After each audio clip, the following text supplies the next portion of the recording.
আপনি আমাকে জিজ্ঞেস করেছেন কিভাবে দ্রুত ধনী হওয়া যায়, ঠিক? জি ঠিক। সেরা সমাধান, 5 ওয়াক্ত সালাত আদায় করুন আর ফজরের আগে 2 রাকাত সুন্নাত মিস করবেন না। জানেন কেন? মানুষ যখন বিশ্বের টপ 10 জন ধনী ব্যক্তির লিস্ট করে, যুবক মানুষেরা। থামুন থামুন ভাই, আমাকে উত্তরটা দিতে দেন। আমি উত্তর দিচ্ছি, আপনি বলছেন যুবক মানুষ। যুবক মানুষেরা, আমি উত্তর দিচ্ছি। আপনি জানেন শীর্ষ 10 জন ধনী ব্যক্তির তালিকায় 4 নম্বরে বিল গেটস, 3 নম্বরে জেফ বেজোস, 2 নম্বরে এলন মাস্ক, 1 নম্বরে কে?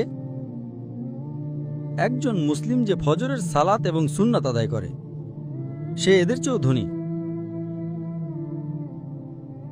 কারণ নবী সাল্লাল্লাহু আলাইহি ওয়াসাল্লাম বলেছেন যে ফজরের 2 রাকাত সুন্নাত পৃথিবী এবং এর মধ্যে যা কিছু আছে তার চেয়েও বেশি মূল্যবান।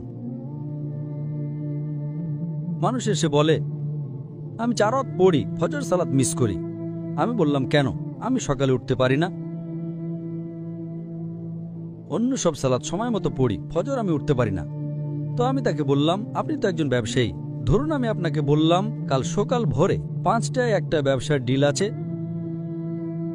যেখানে আপনি $1 মিলিয়ন পাবেন। আপনি কি সেই ডিলে যাবেন? আপনি বললেন হ্যাঁ, কিন্তু আপনি তো সকালে উঠতে পারেন না। না না না, $1 মিলিয়ন জন্য আমি ঘুমাবই না। তাহলে $1 মিলিয়ন জন্য আপনি ঘুমান না, কিন্তু 2 রাকাত সুন্নাত যা পৃথিবী এবং এর মধ্যে যা কিছু আছে তার চেয়েও দামি, তার জন্য উঠতে পারেন না? ফজরের সালাতের মূল্য কত ভাবুন। সমস্যা হলো আমরা হাদিস শুনি কিন্তু বিশ্বাস করি না, কোরআন পড়ি কিন্তু বিশ্বাস করি না। আল্লাহ বলেছেন, তাই আমি বলি আমি কখনোই আমার ফজর মিস করব না, এমনকি আমার সুন্নাতও মিস করব না। কেউ আমাকে $1 মিলিয়ন দিলেও না। হ্যাঁ, সুন্নাত পড়া ফরজ নয়। আপনাকে যেটা বুঝতে হবে, যদি আপনি সত্যিই বিশ্বাস করেন, আপনি কি জানেন সেরা ব্যবসা কোনটা?